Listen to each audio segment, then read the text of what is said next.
Hello students, आज हम लोग आपके लाइट चैप्टर का पार्ट 7 कवर कर रहे हैं। ठीक है, अभी जो पिछली वीडियो बनाई थी उसमें रिफ्रैक्शन समझा था, ग्लास स्लैब एक्सपेरिमेंट समझा था, लैटरल डिस्प्लेसमेंट समझा था। ठीक है, अभी हम लोग लॉज ऑफ रिफ्रैक्शन को समझेंगे। Laws of refraction and refractive index, ये दोनों रिफ्रैक्टिव इंडेक्स जो है ना वो बहुत बड़ा टॉपिक है, तो पूरा का पूरा इसी में कवर होगा। ठीक है, देखो क्या है। लॉज ऑफ रिफ्रैक्शन दो लॉज होते हैं। ठीक है, जैसे उसमें पिछले वाले में रिफ्लेक्शन में दो लॉज थे, वैसे इसमें भी रिफ्रैक्शन में भी दो लॉज हैं। क्या हैं? ये कहता है कि अगर कोई लाइट रे इंसिडेंट हो रही है और बेंड हो रही है, मतलब रिफ्रैक्ट हो रही है, और एक नॉर्मल यहाँ पे जनरेट हो रही है, तो इंसिडेंट रे, रिफ्रैक्टेड रे और नॉर्मल को प्लेनर होंगे, एक ही प्लेन में लाई करेंगे। ठीक है, इस लॉ को स्नेल लॉ भी कहते हैं। ठीक है, नेक्स्ट रूल क्या है? नेक्स्ट रूल पहले वाले रूल से, रिफ्लेक्शन वाले से थोड़ा अलग है। वहाँ क्या है वो रूल, थोड़ा सा ऑब्जर्वेशन पर बेस्ड हो, से देखो। वो ये कहता है कि जो sine angle of incident mean sine I and sine angle of refraction mean sine R का जो रेशियो है वो हमेशा कांस्टेंट रहता है। ऐसा कैसे हुआ? ठीक है, ये भी स्नेल लॉ है। ठीक है, दोनों के दोनों स्नेल लॉ हैं। तो ऐसा हुआ क्यों, इसको समझते हैं। देखिए, हुआ ये कि हमें ये तो मालूम था कि जब भी रिफ्रैक्शन होता है तो एंगल आई और एंगल आर सेम नहीं होते हैं। ठीक है, तो इनके बीच में रिलेशन निकाल पाना थोड़ा मुश्किल हो गया। तो हमने ऐसा किया कि सोचा चलो अलग अलग एंगल्स लेके ट्राई करते हैं। ठीक, तो पहला एंगल लिया, जैसे आई मतलब 40 डिग्री 30 डिग्री कुछ भी ले लिया, तो उस पर R1 की कुछ अलग वैल्यू आई। ठीक है, कुछ अलग वैल्यू। फिर सोचा चलो अभी एंगल बदल के देखते हैं, उसको बदला, फिर कुछ और वैल्यू आई। फिर I3 को बदला तो R3 आया, अलग अलग वैल्यूज़ आई। ठीक है, तो इन सारी देखा गया कि इनमें तो कोई सिमिलरिटी नहीं है। अब क्या करेंगे? तो हुआ ये कि ऐसा करो, इनका रेशियो निकालो, शायद कुछ सिमिलरिटीज़ हैं। तो आप देखो यहाँ पे, जब sign of I1 and R1 ratio लिया गया, फिर sine I2 and sine R2, sine I3 and R3, इन सबको लिया गया, तो इनको जब डिवाइड किया गया, इनको कट किया गया, तो सेम आंसर आ रहा था, एकदम कांस्टेंट, एक ही जैसा। अगर 1.5 यहाँ तो 1.5 यहाँ, 1.5 यहाँ, 1.5 हर जगह। ठीक है, 1.5 हम आपको बता रहे हैं। ठीक है, रियल में 1.33, 2.42 ऐसा आया था। ठीक है, अलग अलग, तो मतलब सबके लिए सेम आया था। 1.33 जो है वो ग्लास के लिए हो गया, एंड जो 2.42 है वो डायमंड के का रिफ्रैक्टिव इंडेक्स है, तो उसे छोड़ दीजिए। अभी आप सिर्फ इतना समझो कि जब इन रेशियोज़ को ऐसे कट किया गया, ठीक है, तो एकदम सेम वैल्यू आई। तो ये समझ में आया कि हाँ, ये रेशियो कांस्टेंट होता है। ठीक है, और इस रेशियो की एक लिमिट होती है। लिमिट क्या होती है कि ये रेशियो 0 से बड़ा, मीन्स साइन एंगल आई की जो वैल्यू है, एंगल ऑफ इंसिडेंस की जो वैल्यू है, वो 0 से ज़्यादा और 90 से कम होनी चाहिए। ऐसा क्यों? क्योंकि अगर कोई लाइट रे 0 डिग्री से, यानी इस लाइन से सीधे ऐसे यहाँ से पास करेगी, तो बिना किसी रिफ्रैक्शन के वो सीधे सीधे इधर निकल जाएगी। और अगर कोई लाइट रे एग्जैक्टली नॉर्मल से, यानी 90 डिग्री से क्रॉस करेगी, तो भी बिना कोई बेंडिंग हुए वो सीधे सीधे निकल जाएगी। ये एक नया टर्म है। ठीक है, वेल ये आपके सिलेबस से बाहर की चीज़ है, और फिर भी आप एक्स्ट्रा नॉलेज के लिए जान लो कि अगर कोई लाइट रे 0 डिग्री से जाती है तो वो सीधे बिना डेविएट हुए निकलेगी, और अगर 90 डिग्री से जाती है तो भी बिना डेविएट हुए निकलेगी। ठीक, बाकी एंगल्स पे डेविएशन होगा, बेंडिंग होगी, एक्सपेंशन होगा, ये सारी चीज़ें होंगी। ठीक, चलिए, तो हमने यहाँ से लॉज ऑफ रिफ्रैक्शन या स्नेल लॉ समझ लिए। अब आते हैं रिफ्रैक्टिव इंडेक्स पे। देखो, रिफ्रैक्टिव इंडेक्स क्या है? रिफ्रैक्टिव इंडेक्स सिंपली ये है कि जो आपने साइन आई और साइन आर का रेशियो लिया, जो रेशियो होता है sine I by sine R, आप यहाँ देखो, sine I to sine R, ये कांस्टेंट था।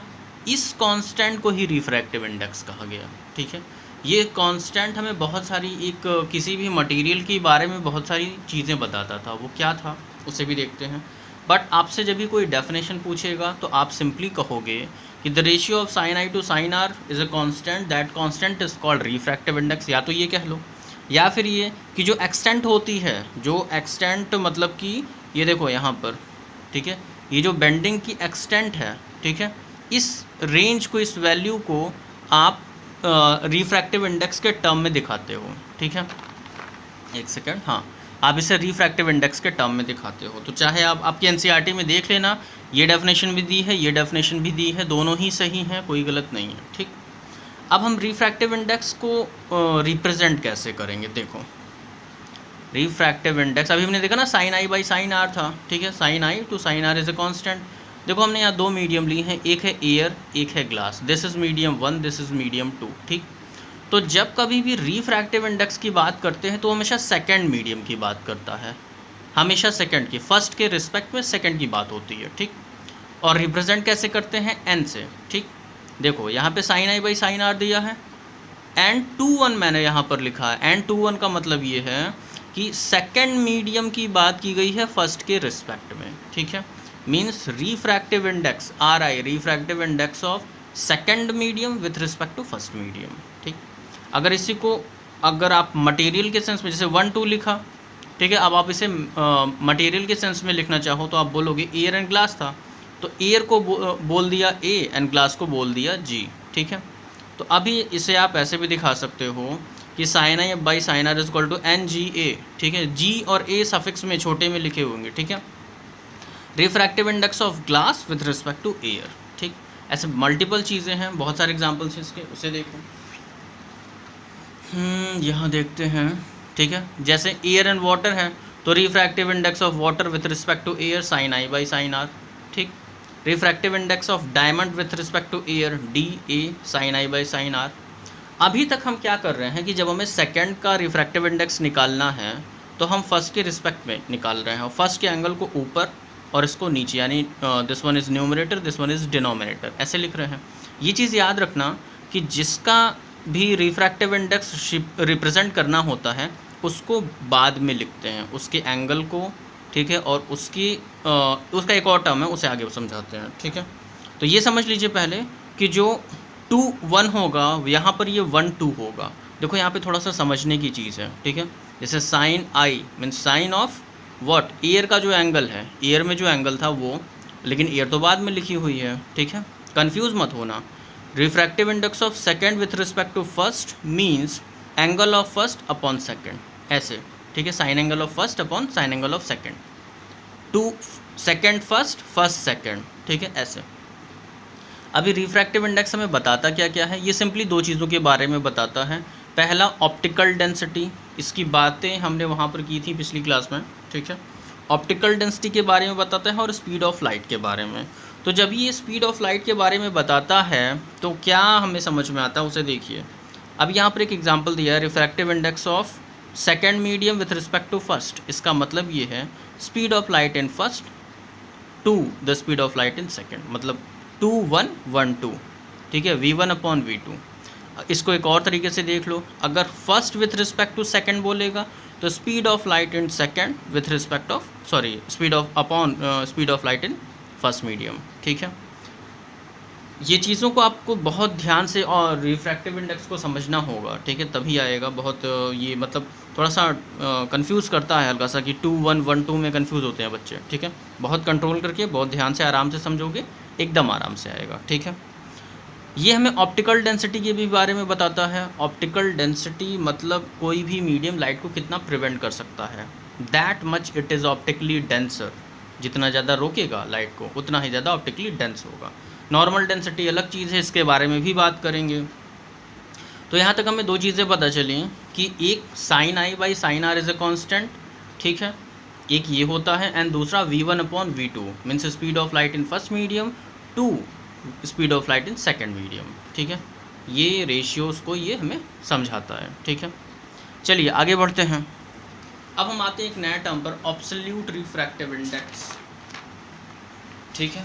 देखो रिफ्रैक्टिव इंडाइसेस, जब एक मटेरियल का रिफ्रैक्टिव इंडेक्स दूसरे के रिस्पेक्ट में निकालते हैं तो हम उसे रिफ्रैक्टिव इंडेक्स कहते हैं। और जब प्लूरल फॉर्म में आ जाता है, ये बहुत ढेर सारे रिफ्रैक्टिव इंडेक्सेस निकालते हैं तो उसे रिफ्रैक्टिव इंडाइसेस कहते हैं, ठीक। अब अगर मान लो आपका फर्स्ट मीडियम एयर है या वैक्यूम है, देखो वैक्यूम और एयर में जो स्पीड होती है ना लाइट की वो इतनी होती है 3 × 10⁸ मीटर पर सेकंड। एयर में हल्की फुल्की सी चेंज होती है तो वो नेग्लेजिबल है, ठीक है, अभी के लिए आपके पढ़ने के लिए। तो ऐसा क्या होता है कि अगर आपका फर्स्ट मीडियम एयर या वैक्यूम है तो सेकंड मीडियम का रिफ्रैक्टिव इंडेक्स को ऑब्सोल्यूट रिफ्रैक्टिव इंडेक्स बोलते हैं, ठीक है। और वहाँ लाइट की स्पीड को v ना लिख के c लिखते हैं, जैसे यहाँ पे लिखा हुआ है, देखो। और बस डायरेक्टली अब उसमें 2 1 नहीं लिखते हैं, डायरेक्ट उस मटेरियल का नाम या कुछ उस मटेरियल का जो भी सिंबल है उसको यूज़ करते हैं। जैसे देखो refractive index of M for material, ठीक है, कोई मटेरियल था विथ रिस्पेक्ट टू एयर और वैक्यूम, तो वैक्यूम के लिए speed of light in air और vacuum c upon second medium, speed of light in second medium, ठीक है। ये दिमाग में रहना चाहिए कि 2 1 देन 1 2, ठीक है, ऐसा, ठीक है। अभी आगे बढ़ते हैं, मोर एग्जाम्पल्स, कुछ और एग्जाम्पल्स को देखते हैं। एक सेकेंड रुकिए, sorry there was an issue, ठीक है। चलिए आगे देखिए। अब देखो जैसे यहाँ पर एयर एंड वाटर है, ठीक है, रिफ्रैक्टिव इंडेक्स ऑफ वाटर निकालना होगा तो क्या करेंगे, रिफ्रैक्टिव इंडेक्स ऑफ वाटर का मतलब है speed of light in air, ठीक है, to the speed of light in water, ठीक है, ऐसा। और इसको जब कैलकुलेट किया गया तो इसकी वैल्यू 1.33 आई, ठीक है। सेकंड, अभी ऐसे ही डायमंड का 2.42 आया, शायद हमने उसमें उस अभी आगे ग्लास का बोल दिया था, नहीं 1.33 जो होता है वो वाटर का होता है refractive index with respect to vacuum या एयर, एंड डायमंड का रिफ्रैक्टिव इंडेक्स 2.42, ठीक है। ये सबसे, सॉरी ये मोबाइल थोड़ी सी हिल रही है, ठीक है। वेल चलिए आगे बढ़ते हैं। तो देखो हाँ, एक चीज़ ध्यान देना कि जो रिफ्रैक्टिव इंडेक्स होता है डायमंड का वो सबसे ज़्यादा होता है, ठीक है, डायमंड लाइट को सबसे ज़्यादा रोक लेता है, ठीक है। तो रिफ्रैक्टिव इंडेक्स दो चीज़ें बताता है, पहला मैटर की ऑप्टिकल डेंसिटी और दूसरा वो कि उसमें स्पीड की लाइट की स्पीड क्या होगी, इसको कैलकुलेट करके भी निकाल सकते हैं, ठीक है। अब आते हैं एक नए रूल पे, ठीक है। वो रूल क्या है, the law of reversibility of path of light, ठीक है, कि लाइट की जो स्पीड, लाइट जो है वो अपने पाथ को रीट्रेस करती है, ये उसकी आदत होती है। जैसे देखो, इसको डेफिनेशन समझने से पहले इसको समझो क्या है ये। जैसे मान लो एक एंगल है 30 डिग्री, उससे हमने लाइट रे को इंसिडेंट कराया एयर से और वो गई ग्लास में और वहाँ पे 20 डिग्री पे बेंड हो गई, ठीक। अब हमने मीडियम्स को रिवर्स कर दिया, चेंज कर दिया, ठीक। तो और यहाँ से 20 डिग्री पर लाइट को भेजा तो एयर में जाते ही नॉर्मल से अवे होती है तो वो फिर 30 डिग्री पे आई। आ रही है समझ में, ठीक है। एक बार फिर से देखिए, सबसे पहले जब लाइट को 30 से कराया, ठीक है, तो 20 पे बेंड हुई, अभी 20 से करा रहे हैं तो 30 पे बेंड हो रही है, ठीक है। ये रिवर्सिबिलिटी हमेशा लाइट फॉलो करती है, ठीक है। इसी लॉ को, इसी चेंज, ये जो इसने चेंज किया ना, air to glass, glass to air, ठीक है, जो इसने चेंज किया है, इसी लॉ को law of reversibility of path of light कहते हैं, ठीक है। इसके कुछ केसेस हैं, इसे समझो, ठीक है। फर्स्ट केस में अगर हम आएँ, देखो जैसे हमने एंगल आई 30 लिया था, एंगल आर 20 डिग्री लिया था, डिग्री नहीं लिखी गई है, चलिए ठीक है, आप समझ लो ऐसे ही। एंगल आई जो था 30 डिग्री था तो एंगल आर 20 डिग्री था, तो हमने refractive index of glass with respect to air आया sin 30/20, ठीक। सेकंड केस के लिए एंगल आई 20 था, एंगल आर 30 है, तो एयर का जो रिफ्रैक्टिव इंडेक्स आया वो sin 20/30 आया। जब आप दोनों इक्वेशंस को मल्टीप्लाई करोगे, ठीक है, तो वैल्यू 1 आती है, ठीक है। या आप इसको यहाँ भेज दो या आप इसको यहाँ भेज दो, तो हमें एक नया टर्म समझ में आता है। वो टर्म क्या है उसे देखिए। वो टर्म सिंपली हमसे ये कहता है कि refractive index of first medium with respect to second is always equal to the reciprocal of second with respect to first, ठीक है। अभी रिफ्रैक्टिव इंडेक्स के मल्टीपल रिफ्रैक्टिव इंडाइसेस के, ठीक है, कुछ आपस में रिलेशन होते हैं, उसको कैसे निकालते हैं, ठीक है, ये सारी चीज़ें हम लोग नेक्स्ट क्लास में करेंगे।